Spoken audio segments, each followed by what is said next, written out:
Kalau saudara punya kehidupan doa yang engkau jaga terus menerus, maka hidupmu langsung terhubung ke sorga. Dan kalau saudara udah langsung tembus ke sorga, maka percayalah segala yang dahsyat dan ajaib dari sorga akan mengalir dalam hidup saudara. Nah, kenapa seringkali dalam hidup kita banyak kali delay, keterlambatan, kehidupan yang tidak bertumbuh, tidak berbuah.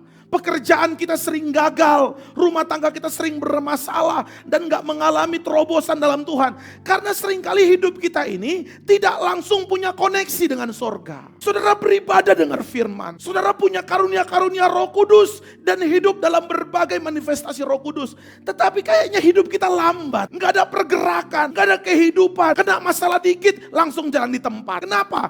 Seringkali yang jadi persoalannya adalah karena mesbah dupamu tidak berfungsi dengan baik. Bayangkan sorga yang penuh dengan mujizat, sukacita, kuasa kebenaran. Tiba-tiba saudara hadir dalam hidup saudara. Hidupmu yang tadinya flat, yang tadinya biasa-biasa saja, yang tadinya kayaknya gak ada yang spesial, pasti tiba-tiba akan mengalami ledakan. Kenapa kita harus berdoa? Kenapa kita harus berpuasa untuk lawatan? Supaya sorga bisa menyentuh bumi. Begitu sorga turun ke bumi, maka orang-orang yang tadinya hidup dalam dosa dan kejahatan langsung tiba-tiba takut dan gentar akan Tuhan. Gimana caranya, Pak? Terhubung lewat doa-doa.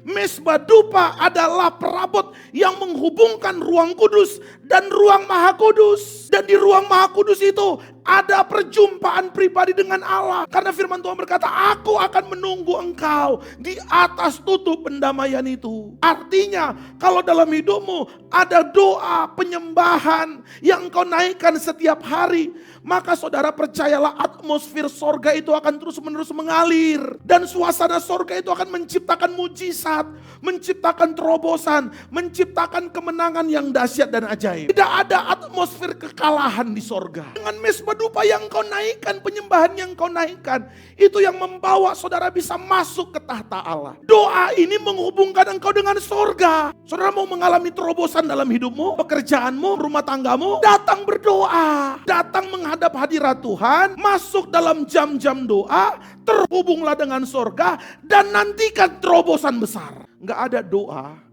yang dinaikkan dengan sungguh-sungguh setiap hari yang tidak bisa didengarkan oleh Tuhan. Makanya jangan nyerah. Masa baru 3 bulan sudah berdoa gak terjadi apa-apa langsung gak doa lagi. Terus meneruslah berdoa. Datang ke Tuhan tiap hari. Kadang-kadang memang gak terjadi apa-apa. Tapi kalau saudara terus connect dengan hadirat Tuhan, mendekat ke Tuhan, percayalah di sorga itu tidak ada atmosfer kegagalan. Tuhan berkata apa?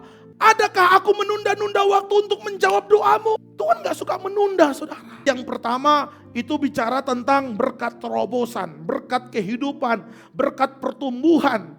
Itu kita bisa dapatkan, kita bisa terima kalau kita masuk dalam hadirat Tuhan lewat doa-doa kita. Yang kedua, berkat pemulihan. Waktu ada orang-orang yang berdoa, ketika hidup kita mulai gelap, ketika saudara mulai tidak menemukan jalan keluar, jangan lari kepada manusia. Jangan cari pertolongan kepada manusia. Datang ke Tuhan, naikkan doamu. Makanya doa itu berkuasa. Ini bukan hanya sekedar teori, jargon-jargon. Ayo kita doa. Lakukan dong, hidupi dong, praktekkan dong. Dan alami kuasanya. Yang ketiga, saudara, yang terjadi pada waktu doa-doa dinaikkan di waktu petang, terjadilah mujizat, kutuk kekeringan diubah menjadi berkat dan hujan tingkap-tingkap langit yang dibukakan, saudara. Yang keempat, dengar, engkau diciptakan untuk bersekutu dengan Tuhan. Bukan buat cari duit. Gak usah takut, khawatir, makan minummu Tuhan jamin.